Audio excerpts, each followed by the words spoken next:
नमस्कार, आप देख रहे हैं न्यूज 24। आपके साथ मैं हूं अभिलाषा पाठक। देश में कोरोना का कहर बढ़ता ही जा रहा है और पिछले 24 घंटे में 2,16,000 से ज्यादा नए केस सामने आए हैं, जबकि 1,182 संक्रमितों की मौत हो गई है।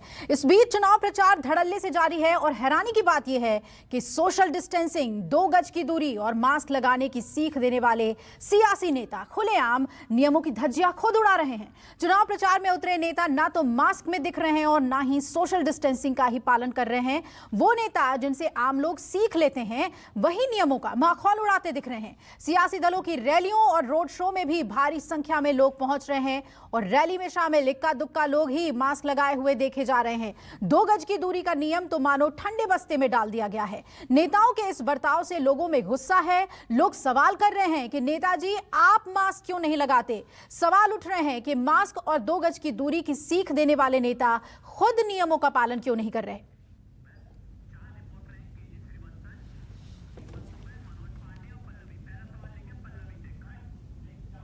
तो कोरोना की स्थिति भयावह है, लेकिन कितने नियमों का हम पालन कर रहे हैं, ये सवाल बेहद अहम है। मेरे सभी सहयोगी मेरे साथ जुड़ रहे हैं इस पर।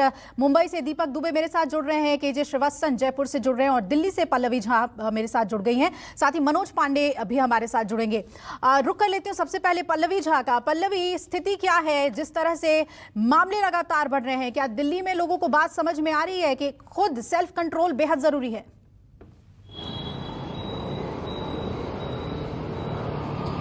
बिल्कुल जायज़ बात कही है आपने कि क्या लोगों को खुद समझ में आ रहा है कि सेल्फ जो कंट्रोल करना है या फिर खुद जो सुरक्षा कवच अपनाना है वो कर रहे हैं या नहीं कर रहे हैं। तो मैं आपको बता दूं कि यही बात है कि जब वो अपने सामने अपने नेताओं को और जिनको वो मानते हैं, जिनको वो समझते हैं कि वो उनके आइडल हैं, वो जब उनको देखते हैं कि बिना मास्क के वो घूम रहे हैं या रैली कर रहे हैं या फिर भाषण दे रहे हैं, तो ये प्रश्न उनके मन में भी उठता है कि कोरोना तो सबके लिए है, तो फिर वो लोग क्यों नहीं मास्क लगाते और हम पर क्यों पाबंदी लगाती। और यही एक बड़ी वजह है कि जब हम मार्केट्स में निकल रहे हैं या फिर किसी भी ऐसी जगह जहां पर लोगों की संख्या ज्यादा है, वहां लोग बिल्कुल भी इसको मानने को तैयार नहीं होते हैं। लगातार दिल्ली में देखें तो कड़ी कार्रवाई की जा रही है, लेकिन बावजूद इसके कल हमने रिपोर्ट किया कि किस तरीके से एक बैंक के बाहर न कोई सोशल डिस्टेंसिंग थी, ना ही कोई लोगों ने मास्क लगाया हुआ था। पल्लवी, और यही बात अब लोगों को समझना होगा कि अगर हम खुद नियमों का पालन नहीं करेंगे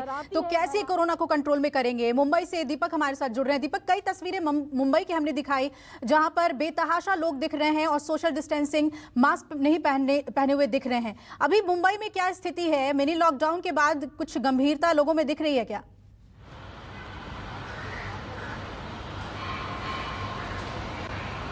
जी, मुंबई इस पूरे कोरोना संक्रमण काल में भुगतभोगी रहा है और लगातार जिस तरह से संक्रमण के आंकड़े बढ़ रहे हैं तो लोगों को भी डरा रहे हैं और यही वजह है कि अधिकतर लोग सोशल डिस्टेंसिंग का पालन भी कर रहे हैं और इसके साथ साथ मास्क का इस्तेमाल भी कर रहे हैं। लेकिन जिस तरह से कुछ बाजार हैं जो सुबह के समय खुलते हैं, वहां पर सोशल डिस्टेंसिंग नहीं होती, प्रशासन के लोग मौजूद नहीं रहते हैं और यही वजह है कि जब भीड़ भाड़ ज्यादा होती है वहीं से ये खतरा ज्यादा फैलता है। और जिस तरह से मुंबई के आंकड़े लगातार चौंका देने वाले आ रहे हैं, महाराष्ट्र के आ रहे हैं कि जहां पर 62,000 के ऊपर का आंकड़ा ये पार कर चुका है, तो ऐसे में लोगों में डर बना हुआ है। वहीं आपको बता दें कि जिस तरह से रेलवे स्टेशन, जो लंबी दूरी की ट्रेनें जाती है, वहां पर जाने वाले लोग जो हैं वहां पर मास्क का इस्तेमाल कम करते हुए नजर आते हैं। भीड़ भाड़ बहुत ज्यादा हो चुकी है और यहां तक कि जो उत्तर भारत या अलग अलग राज्य और शहरों में जा रहे हैं, इनका टेस्ट बाकायदा स्टेशन पर नहीं हो रहा है। ऐसे में यहां पर ट्रेन में या फिर मुंबई में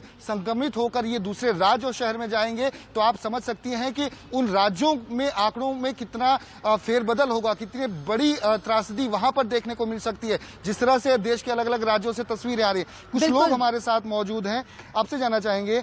हर लोगों के जहन में यही सवाल होता है और यही कहता है कि आखिर नेताजी मास्क क्यों नहीं लगाते हैं, इस पर क्या कहना चाहेंगे? मेरा ये कहना है कि कोरोना पूरे देश के लिए, क्या सिर्फ मुंबई महाराष्ट्र के लिए? जैसे कि आप देखेंगे आसाम, बंगाल, जहाँ पे इलेक्शन चल रहे हैं, जितने बड़े बड़े देश के दिग्गज नेता है सब रैली ले रहे, पद यात्रा ले रहे, लाखों करोड़ों की भीड़ है, उसका क्या है? और दूसरी बात है कि कोरोना का सिर्फ ये लॉकडाउन ही सॉल्यूशन है। गरीब आदमी खाएगा क्या, पिएगा क्या? और आप जो 144 सेक्शन लगाते हो कि रोड पे 4 जन जम जाएंगे तो 144 है उस पे केस लेकिन घर में भी आदमी बैठ के कितना आदमी क्या करेगा, घर में भी तो 10-10 आदमी रहते हैं। कई तरह के सवाल है दीपक, और जो सबसे बड़ा सवाल जो हम भी उठा रहे हैं और लगातार तस्वीरें दिखा रहे हैं बंगाल की, असम की, कि किस तरह से नेता कोविड प्रोटोकॉल की धज्जियां उड़ाते हुए दिख रहे हैं। रुक कर लेती हूं कोलकाता का, जहां पर मेरे साथ मनोज पांडे जुड़े हुए हैं। मनोज, ये सवाल देश के अलग अलग हिस्सों से आम लोग उठा रहे हैं। दीपक ने भी बात की, वो कह रहे हैं कि बंगाल और असम में जो कुछ हो रहा है क्या ये जायज है? आम लोगों पे तो आप बार बार कहते हैं यहां तक कि फाइन लिए जा रहे हैं, लेकिन नेताओं की जब बात आती है तो वो नियम को पालन करते हुए नहीं दिखते हैं।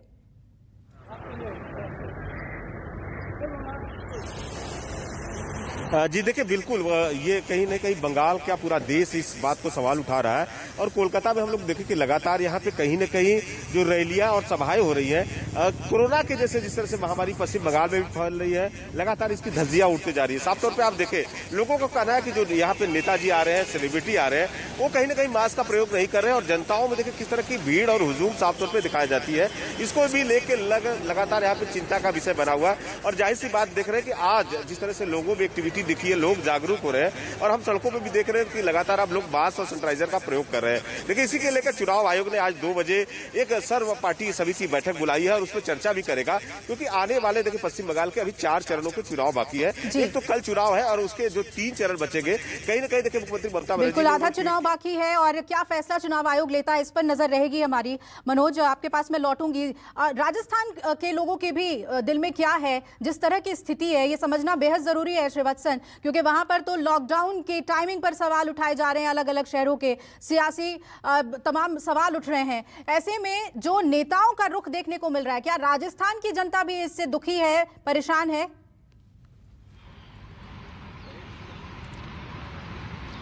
जी बिल्कुल, देखिए चुनाव आयोग के फैसले से सबसे ज्यादा अगर असर माना जाएगा तो 5 राज्यों का जो विधानसभा चुनाव था, इसके अलावा राजस्थान में, क्योंकि यहां पर 17 अप्रैल को 3 विधानसभा के उपचुनाव होने हैं और ये तीनों ही सीट वो है जहां के विधायक कोरोना संक्रमित होने के कारण जिनकी मौत हो गई थी। बावजूद इसके यहाँ पर चुनाव हो रहे हैं। मेरे साथ यूथ जनरेशन है, मैं इनसे पूछता हूँ कि नेताजी मास्क क्यों नहीं लगाते और ये क्या सोचते हैं। मैं शुरुआत आपसे कर रहा हूँ, नेताओं को मास्क लगाते देखा कभी? देखिए, जहां तक मैंने नेताओं को देखा है कि ये चुनाव आते हैं, हम सीखते किनसे? हम अपने आइडियल से सीखते हैं। आइडियल कोई भी हो सकता है, तो पॉलिटिशियन भी हमारे आइडियल हैं। जब ये दिन में तो चुनावी दमादम रैलियां करते हैं, 10 लाख, 5 लाख, 8 लाख इनमें भीड़ होती है, और शाम को फिर ये आते हैं, गाइडलाइन तय करते हैं और ज्ञान देते हैं कि 2 गज दूरी, मास्क है जरूरी, जबकि वहां 10-10 लाख की भीड़ इनके द्वारा बुलाई जाती है और ये खुद भी बिना मास्क, फेस मास्क के रहते हैं। खुद भी बिना फेस मास्क के रहते हैं, क्यों ऐसा हो रहा है? आप लोग कभी मना नहीं करते, नेताओं को नहीं बोलते कि आप भी मास्क लगाओ? आपको तो वो रोज बोलते हैं। देखिए, उनकी कथनी और करनी में अंतर है। वो हम लोगों को कहते हैं कि मास्क लगाइए, 2 गज की दूरी रखिए, लेकिन जब खुद पर इम्प्लीमेंट करने की बात आती है तो वो आम जनता में बहुत रोष है। नेताओं की कथनी और करनी में फर्क है, ये कह रहे हैं जयपुर के एक शख्स। श्रीवत्सन, बहुत बहुत शुक्रिया आपका। ये तमाम बातें जो आम जनता की हमने सामने रखी है, मुंबई से दीपक, कोलकाता से मनोज और दिल्ली से पल्लवी, आपका भी बहुत बहुत शुक्रिया। आम लोगों का रोष बहुत ज्यादा बढ़ गया है कि सिर्फ नियम उन्हीं के ऊपर लागू क्यों ना हो, सियासतदानों पर भी लागू हो। कोरोना को लेकर बहुत बुरी खबर है, देश में कोरोना वायरस से लगातार हालात बिगड़ते जा रहे हैं और पिछले 24 घंटे के अंदर देश में रिकॉर्ड 2,17,353 लोग संक्रमित हुए हैं, पॉजिटिव पाए गए हैं। और पिछले साल संक्रमण की शुरुआत से लेकर अब तक एक दिन में मिले संक्रमितों का यह आंकड़ा सबसे बड़ा है। इस दौरान 1,18,302 लोग ठीक भी हुए हैं, रिकवर हुए ये लोग, और 1,185 लोग इस जंग में हार गए, दम तोड़ दिया इन मरीजों ने। देश में एक्टिव केस की संख्या की बात कर लें, 15 लाख के पार एक्टिव केसेस हो गए हैं जो अस्पतालों में इलाज करा रहे हैं। 15,63,588 मरीज हैं जिनका इलाज चल रहा है। और देश में कोरोना के कहर का अंदाजा आप इस बात से लगा सकते हैं कि दुनिया के टॉप 20 संक्रमित शहरों की सूची में भारत के 15 शहर शामिल हैं। पुणे इस सूची में टॉप पर है, तो मुंबई दूसरे नंबर पर है। गुरुवार को देश में सबसे ज्यादा 61,695 नए मरीज महाराष्ट्र में मिले और दूसरे नंबर पर उत्तर प्रदेश रहा। यहां 22,339 लोग संक्रमित पाए गए। कुछ और आंकड़ों पर नजर डालें तो छत्तीसगढ़ में 16,000 से ज्यादा मामले और कर्नाटक में 15,000 से ज्यादा। वहीं दिल्ली में भी 24 घंटे में 16,699 नए संक्रमित मिले हैं और एक दिन में 13,014 लोग रिकवर हुए, जबकि 112 लोगों की दिल्ली में मौत हो गई। अब तक दिल्ली में 7.84 लाख लोग संक्रमित हो चुके हैं और 54,309 मरीज ऐसे हैं जिनका इलाज अभी अस्पतालों में चल रहा है। यानी दिल्ली में हालात एक बार फिर से बेकाबू हैं, अस्पतालों पर भारी दबाव है। दिल्ली में कैसे हालात हैं बता रही हैं हमारी संवाददाता पल्लवी झा। कोरोना जिस तेज रफ्तार से बढ़ रहा है, मुश्किलें लोगों की उसी रफ्तार से बढ़ रही हैं। टेस्टिंग को लेकर समस्याएं दिल्ली में दिखाई पड़ रही हैं। इस वक्त मैं दिल्ली के जो है पालम इलाके की तरफ हूं और यहां पर कोविड-19 टेस्टिंग सेंटर है, जहां पर आप देख रहे हैं कि भीड़ है काफ़ी ज़्यादा और जाहिर तौर पे भीड़ होने की वजह से हमें सोशल डिस्टेंसिंग भी नहीं दिख रहा है। टेस्ट हो रही है नहीं हो रही है, ये बात करते हैं। आप यहाँ पे कोविड के नाम पे यहाँ पे कोई सिविल डिफेंस का कोई भी कर्मचारी नहीं है जिससे कि सोशल डिस्टेंसिंग का पालन करें लोग। साथ ही क्या क्या है, सुबह 8:30 बजे का आया हूँ मैं और एक मैं ही नहीं, यहाँ पे सारे लोग ऑलमोस्ट 8:30 9 का ऐसे सारे लोग आए हुए हैं। 6 बजे से लोगों ने लाइन लगाया, 8 बजे टोकन बंटना स्टार्ट हुआ, 8:30 तक टोकन 150 लोगों को इन्होंने टोकन दिया। सॉरी, लास्ट जो टोकन था 163 था, वो मेरा है, मेरे बाद किसी का टोकन नहीं है। और उसके बाद इन्होंने क्या किया, अभी 3 बजने को हो रहा है, इन्होंने क्या किया, टोकन मतलब पर्ची लेके रख लिया है, नाम से बुला रहे, कभी किसी को बुला रहे कभी किसी को बुला रहे और पता ही चला टेस्ट नहीं हो रहा। और ऐसा भी 1-1.5 घंटे से सारे लोग बैठे हुए। मैं सुबह से 8 बजे से 8 टेस्ट नहीं हुआ। आप वेट कर रहे हो? हाँ जी। कब से वेट कर रहे हो? सुबह 7 बजे से। नहीं टेस्ट हुआ? नहीं हुआ। क्या कह रहे हैं? कह रहे अभी नंबर आ रहा, देखो 1 घंटे से रोक रखा है, 105 नंबर। टोकन लेके यहाँ पर आए तो इन्होंने बोला कि टोकन से नहीं ले रहे, हम नंबर से बुला रहे हैं। इन्होंने अपने आदमियों को जो रिलेटिव्स थे उनको चाहे पैसे लेके चाहे कैसे भी करके अंदर घुसाया, नाम लेके बोला। जिनके टोकन 127 थे वो पहले टेस्ट करा के आ चुके हैं, 80 वाले बाहर वेट कर रहे हैं। परेशान है, काफ़ी देर से यहाँ लाइन में लगे हैं, लेकिन जो एक व्यवस्था होती है वो व्यवस्था नहीं दिखाई पड़ रही है। टेस्ट भी बहुत धीमी गति से किया जा रहा है, जिसकी वजह से लोग परेशान हैं और लोग ये भी कह रहे हैं कि काउंटर्स बंद कर दिए जा रहे हैं। तो दिल्ली की स्थिति आपने देखी। महाराष्ट्र में भी हालात बेकाबू हैं। अकेले मुंबई में 24 घंटे में 8,000 से ज्यादा केस सामने आए हैं और एक तरफ मुंबई में जहां संक्रमितों की संख्या बढ़ रही है, वहीं दूसरी तरफ मुंबई से प्रवासी पलायन कर रहे हैं। मुंबई में आंशिक लॉकडाउन का आज दूसरा दिन है। लोग अलग अलग शहरों और राज्यों के लिए अपनी घर की तरफ रुख कर रहे हैं। ऐसे में इस वक्त हम खड़े हैं मुंबई के बांद्रा टर्मिनस पर और यहाँ पर भी रेलवे प्रशासन के द्वारा हर सभी का टिकट चेक किया जा रहा है। जिनका टिकट कंफर्म है उन्हें अंदर जाने दिया जा रहा है। यहाँ पर देख सकते हैं रेलवे के लोग खड़े हैं, ये सभी का टिकट चेक कर रहे हैं। जिनका वेटिंग लिस्ट है उन्हें बाहर कर दिया जा रहा है, जिनके पास कंफर्म टिकट है उन्हें अंदर स्टेशन के अंदर जाने दिया जा रहा है। लंबी कतारें हैं, आरपीएफ कर्मी यहाँ पर मौजूद हैं जो पूरी सुरक्षा व्यवस्था को बनाए रखने के लिए यहाँ पर खड़े हैं, क्योंकि कई लोग ऐसे होते हैं कई बार बिना टिकट के या वेटिंग लिस्ट लेकर स्टेशन के अंदर घुसने की कोशिश करते हैं, तो उस पर भी यहाँ पर ध्यान रखा जा रहा है। क्योंकि जिस तरह से शुरुआत में कुछ पैनिक सिचुएशन हुई थी स्टेशन पर और भारी भीड़ जमा हो गई थी, उसको देखते हुए रेलवे की तरफ से ये कदम उठाए गए हैं। दूसरी तरफ आपको दिखाना चाहूँगा, टिकट काउंटर पर भी लोगों की भीड़ यहाँ पर नज़र आ रही है।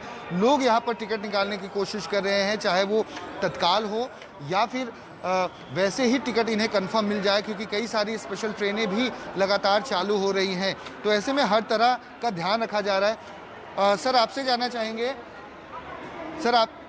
आपसे जानना चाहेंगे, कई बार ऐसे लोग आते हैं जो बिना टिकट के आते हैं, सोचते हैं कि घुस जाएंगे, तो उन्हें क्या कहना चाहेंगे कि ऐसे लोग ही आए जिनके पास टिकट कंफर्म हो, उन्हें आसानी से जाने दिया जाए? टिकट कंफर्म टिकट वाला को भेज रहे और एसी वाला को भेज रहे और बिना वेटिंग लिस्ट वाला को नहीं भेज रहे। लोगों की जो संख्या है वो लगातार बढ़ती जा रही है। लंबी दूरी की ट्रेनों में लोग जाने के लिए ज़्यादा से ज़्यादा घरों से निकल रहे हैं और स्टेशन पहुंच रहे हैं। कैमरामैन दिलीप और के साथ दीपक दुबे, न्यूज़ 24 मुंबई।